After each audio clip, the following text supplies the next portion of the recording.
On the morning of September 11th, 2009, the small town of Owasso, Michigan woke to horror. James Pouillon, a 63-year-old anti-abortion activist, stood in front of Owasso High School holding his usual protest sign, a haunting image meant to provoke debate. Students passed by, some angry, others indifferent.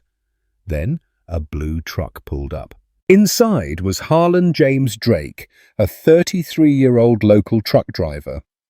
Without warning, he raised a rifle, took aim and fired. Pouillon collapsed instantly, the first time in US history that an activist had been murdered while protesting abortion. But Drake wasn't finished. Within hours, another man, Michael Foss, a gravel company owner, was shot dead in his office. Drake later admitted he planned to kill a third person before police stopped him. When arrested, Drake showed no remorse. He told investigators, "I didn't feel bad about killing them." His only regret was that he hadn't gotten to the third. During the trial, psychiatrists diagnosed him with severe depression and psychosis. His defense argued insanity. The jury saw cold calculation. He was convicted of 2 counts of first-degree murder and sentenced to life in prison without parole. For a town like Owasso, it wasn't just the loss of 2 lives, it was the death of civility. A place once defined by quiet streets became a symbol of how hatred can pull the trigger long before the gun does. This is the story of Harlan Drake, the man who turned a public debate into a double murder. Classification: murderer, characteristics. The first time an activist had ever been murdered while protesting abortion. Number of victims, 2.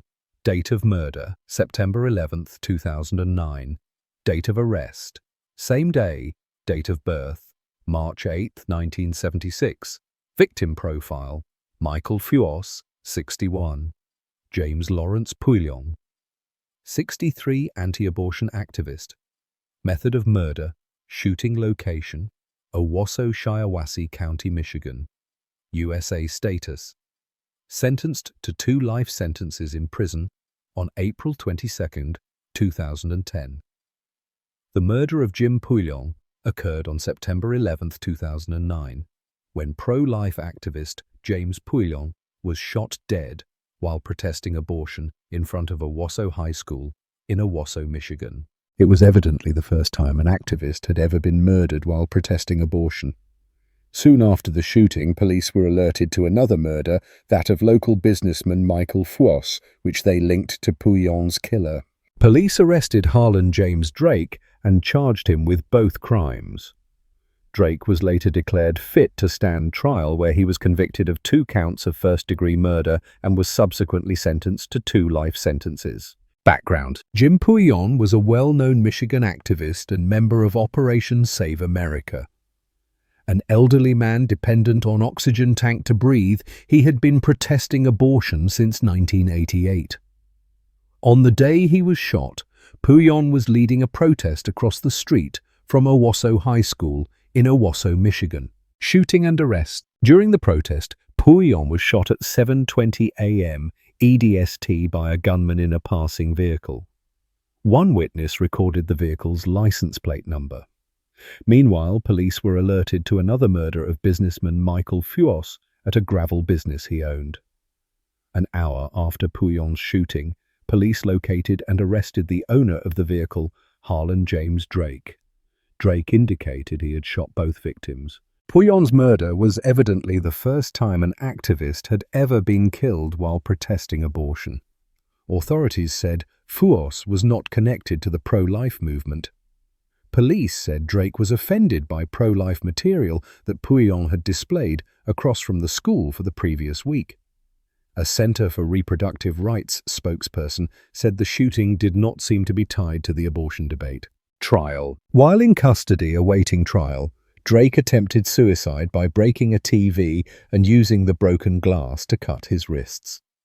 Drake was later declared fit to stand trial. In 2004, Drake was involved but not legally responsible in a motor vehicle accident that killed 2 teenagers. Drake's attorney, Robert Ashley, argued that Drake suffered from depression stemming from the crash and was therefore mentally incompetent at the time of the murders. Drake testified about how he committed the murder and even cracked jokes during his testimony. His testimony proved to be very damning to his case. On March 11, 2010, the jury returned a verdict of guilty on both counts of first-degree murder. On September 30, 2009, Drake was deemed incompetent to stand trial and was remanded into the custody of the Michigan Department of Mental Health. On April 22, 2010, Drake received life imprisonment and expressed no remorse for any pain caused to the families. Drake himself said he should go to jail forever. Responses. Several pro-life groups and leaders have deemed Pouillon a martyr.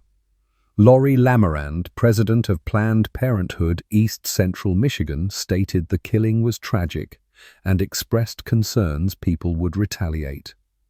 President Barack Obama has called the killing deplorable and stated that whichever side of a public debate you're on, violence is never the right answer. Pouillon's funeral was held at the Owasso High School football stadium. Soon after the murder, Pouillon's estranged son, James M. Pouillon, a podiatrist in Grand Rapids, criticized his father in an online post.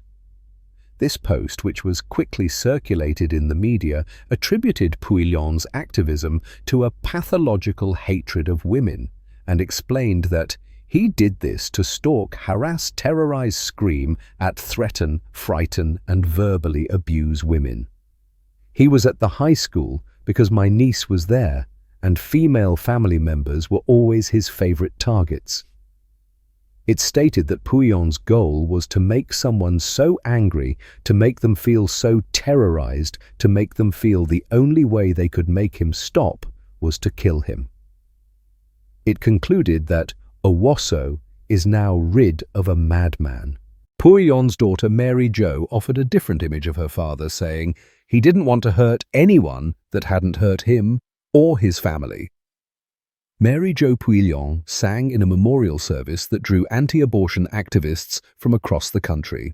The Right to Life organization Operation Rescue named Pouillon Person of the Year for 2009. Harlan Drake says he deserved to go to jail forever before sentencing in murder trial. April 22, 2010, Courtroom, Michigan. Harlan Drake told a court that he deserved to go to jail forever for killing 2 men, but took offense when the judge called him a hitman. Coming from a hypocrite and a racist. I really appreciate that, Judge said Drake, who unexpectedly returned to his seat as courthouse guards moved to surround him. Drake, 34, was sentenced to mandatory life in prison Thursday for killing anti-abortion activist James Pouillon and gravel pit owner Michael Fios on September 11, 2009. Shiawassee Circuit Judge Gerald D. Lostraco said the case was not about abortion, but about Drake's desire to be a hitman to settle grudges. As you go off to prison today, you're certainly no hero in anyone's book, said Lostraco, who also said he wished he could sentence Drake to hard labor. The former long-haul truck driver showed no emotion as family members of Pouillon and Fios told him Thursday that he never deserved to be free again. Mr. Drake, you took away my grandpa, the person who I trusted most, said Holly Pouillon, reading a statement written by her 16-year-old daughter, Madison. I wish you would have gotten to know him as a man, not just hate. Madison Pouillon, 16, said her grandfather dropped her off at Owasso High School just minutes before the shooting. Her mother took over reading the story after Madison broke down in tears as she talked about her grandfather's favorite songs. Madison wrote that her grandfather would miss her first prom and never get to meet or harass her first boyfriend, but wrote that she and her grandfather forgive Drake and she plans to follow in Pouillon's footsteps by standing up for her beliefs. Fios' brother James Fios, 58, of Owasso, said his mother has dementia and hasn't retained the memory of her son's murder. Every time she hears about it, it's like the first time over and over and over again, said Fios. Despite Drake's comments during the trial that Michael Fios was not a nice man, James Fios said his brother was a kind man who cared for his wife who had terminal brain cancer. She died in earlier this month, he said. He also said it was hard for him and his family see Michael Foss and be unable to recognize him in his casket because Drake had shot him more than a dozen times. "I don't think I could ever forgive Harlan Drake or his family," James Foss said. Drake apologized to both families for the pain he has caused them. "They don't deserve the pain they feel," said Drake. Drake's attorney, Robert Ashley, called the sentencing the last chapter in a very tragic story and said Drake's reaction to the judge's comments was a reflection of his mental illness. Ashley had unsuccessfully argued at Drake's 2-week trial last month that Drake was legally insane when he shot Pouillon and Fuos. Drake was convicted March 11th of 2 counts of first-degree premeditated murder felony firearm and carrying a weapon with unlawful intent. In addition to life, he was given 2 years on the felony firearm charges and 3 years, 4 months to 5 years in prison on the weapons charge. Drake's family was not in the courtroom during the sentencing at Drake's request, said Ashley. Ashley said he has no knowledge of Drake's intentions concerning an appeal and said he would not necessarily be the attorney that would handle the matter. "I hope that he can adjust to his prison life and can have as good a life as possible," said Ashley. "The key is for him to receive mental health treatment." Shiawassee County Prosecutor Randy Colbury said Drake was not insane. "He killed those people in cold blood," said Colbury. "He's a dangerous person and he's not going to be a danger in the future." The Associated Press contributed to this report. Harlan Drake faces life in prison without parole for killing anti-abortion activist gravel pit owner. March 11, 2010. Corona, Michigan. Harlan Drake smiled as he walked into court Thursday and kept smiling after hearing he was convicted of murder. Drake, 34, of Owasso, will spend the rest of his life in prison without the possibility of parole for the septete. 11. Shooting deaths of anti-abortion activist James Pouillon and gravel pit owner Michael Fuos. His attorneys argued Drake was insane when he killed the pair, but prosecutors countered that he killed the pair because he felt that had wronged or upset his family. "I think he was prepared to accept either result," said Drake's attorney Robert Ashley.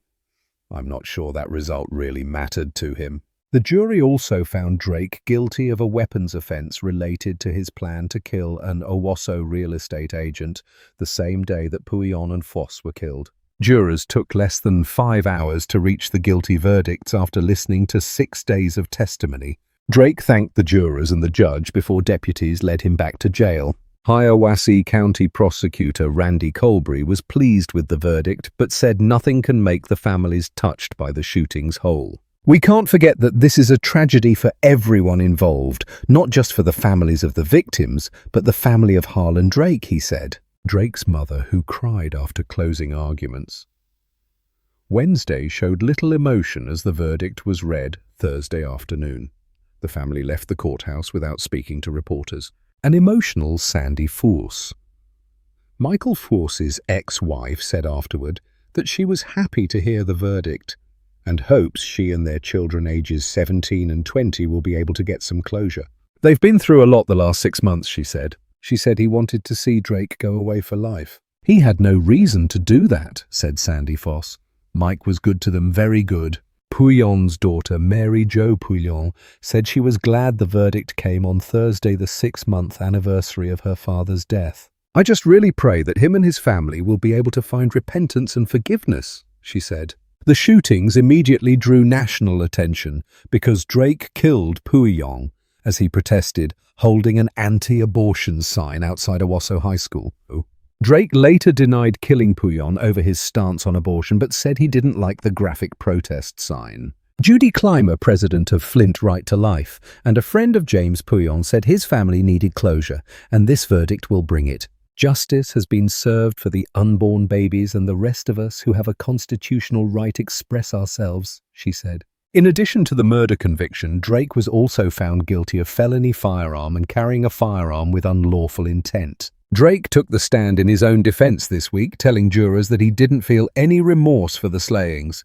He also testified that he hated himself and deserved to die. Ashley said insanity was the best possible defense for Drake. During the trial, a psychiatrist for the defense said that Drake suffered from severe psychosis caused by a 2004 crash in Iowa that left 2 teens dead. Psychologists for the prosecution, however, said that Drake was not mentally ill and that the killings were not the actions of an irrational man. "It's the jury's job to reach a verdict, and I accept that verdict," said Ashley. Sentencing for Drake is set for 9:30 a.m., April 23rd in Shiawassee County Circuit Court. Harlan Drake. I don't feel bad about the murders. March 2010. Harlan Drake, the man who says he shot and killed a pro-life advocate and a local businessman, takes to the witness stand in his own murder trial. Drake described in detail his thought processes throughout the whole ordeal. The prosecution wants to use his testimony to show premeditation, while the defense wants to use it to show he's a reasonable man who's battling mental illness. The day before killing pro-life advocate Jim Pouillon and Foss Gravel owner Mike Foss, 33-year-old Harlan Drake says he had lunch with his family the day before. He says his mother was upset by Jim Pouillon's pro-life signs and said he was protesting at Owasso High School that day. Harlan Drake says, "Kind of under my breath, I said, I'll take care of that tomorrow." Drake describes the thoughts going through his mind prior to shooting Pouillon. "I did not believe that he should be showing the sign to children, especially at a high school where young girls of impressionable age would see that and either be disgusted or scared." Drake says his nieces saw the signs and had nightmares. The night before the shootings, Drake says he packed specific guns and bullets into a gym bag. "At that evening, my thought was that they would be the best choice if I was going to shoot him the next day," Drake says. While driving to Owasso High School on September 11th, Drake says, "The only thought I had was that they didn't have to see that sign again. I was hoping that he wouldn't be there that morning." Drake's attorney asked him why he was hoping Pouillon would not be there. Drake says, "So that I wouldn't have to shoot him." After shooting Pouillon 4 times, Drake says his thought process was, "I just shot one person. I might as well shoot anybody else that I think might deserve to be shot that day." That's when he drove to Foss Gravel Company. He says the owner wasn't kind to his mother. "Mike was a bad person and shouldn't be allowed to continue to do bad things," Drake says. The prosecution says these thought processes show premeditation. The defense says Drake is battling mental illnesses and was insane at the time. Drake says he's had thoughts of killing himself and his family. He says he deserves to die for murdering 2 people. However, he says he does not feel bad about doing it. Owasso anti-abortion activist's identity released as victim of homicide in front of Owasso, Michigan High School. September 11th, 2009. Owasso, Michigan. An anti-abortion activist gunned down Friday morning in front of Owasso High School has been identified as James Lawrence Pouillon, 63, of Owasso. Pouillon was a long-time abortion protester known for his highly vocal and visible public demonstrations around the community and even outside the state. Longtime friend and fellow activist Judy Clymer, president of Flint Right to Life, described Pouillon as just a nice elderly gentleman who was disabled, used an oxygen tank and wore leg braces. Clymer said Pouillon had a regular weekly schedule of visits to abortion clinics in Flint and Saginaw, where he would park across the street and pray when abortions were allegedly being conducted. "I knew him very well. He told me one time God put in his heart a passion for the little babies that have the right to be born, and they were being denied that right," said Clymer, who said Pouillon often stopped at her office for coffee breaks as he drove from one location to another to demonstrate. "He even told me once he'd be willing to die for that belief." That's what I hear him saying right now. Clymer said Pouillon called her last week and told her he planned to be in Flint later today, parked across the street from the Feminine Healthcare Center, 2032 S Saginaw Street. "He always comes. He would even go up to Saginaw at 7:30 a.m. and pray, then come here to Flint at noon," said Clymer. This was a passion he's had for 20 years, to just pray that abortion would come to an end and that women would see the truth that abortion is murder. Curious onlookers were gathered in front of Owasso High School this morning, where police were still investigating the shooting. Bree Moen of Owasso, who described herself as a friend, said Pouillon could often be seen around town carrying his signs using a walker and portable oxygen tank. "He was known as the sign man," said Moen. "He was passionate about the abortion issue. He was a troubled soul, but he had a good heart." Moen said whether she agreed with Pouillon or not, it was his right to voice his beliefs. Elizabeth Main of Owasso said people would sometimes get upset with Pouillon and his graphic signs, and would sometimes spit and scream at him. One man threw a piece of fruit at him and hit him in the head, said Maine. Laurie Lamarand, president and chief executive officer of Planned Parenthood East Central Michigan, also expressed shock and sadness at the news. We want to be very clear that we have no idea if this was related to his views, but Planned Parenthood would never condone any sort of violence against anyone, regardless of their views, said Lamarand. A suspect was taken into custody within an hour of the shooting. Lamarand said her office has not been contacted by police at this time and no link has been made to the organization. Certainly, we do everything we can to ensure the safety and security of our clients, and if called upon, we would obviously cooperate with any investigation with the police, said Lamarand. I am aware he's been a protester at our offices in the past, but I have had no personal contact with this man and did not know him personally. Pouillon was arrested in 1994 for disorderly conduct in a case where he allegedly harassed parents as they took their children to daycare at First Congregational Church in Owasso. In a 2003 Flint Journal report of the case, Pouillon said that he targeted the church because it had hosted a 25th anniversary celebration for the local Planned Parenthood office. At the time, Pouillon said he urged parents escorting children, "Don't take your kids to that church. They kill babies in there. They support abortion." The 1994 police report indicated Pouillon was screaming at preschool children and their mothers, but Pouillon said he and a church member were shouting only because they stood hundreds of feet apart. The state Supreme Court ordered the State Court of Appeals to rule on the case, which overturned Pouillon's conviction in 2003. In another case, the U.S. Court of Appeals reversed a ruling that ordered the city of Owasso to reimburse Pouillon for legal costs from another 1994 incident in which Pouillon was cleared of charges of resisting a police officer. In that incident, Pouillon was jailed after failing to heed a police demand that he stop demonstrating on an outdoor landing near City Hall. Flint area.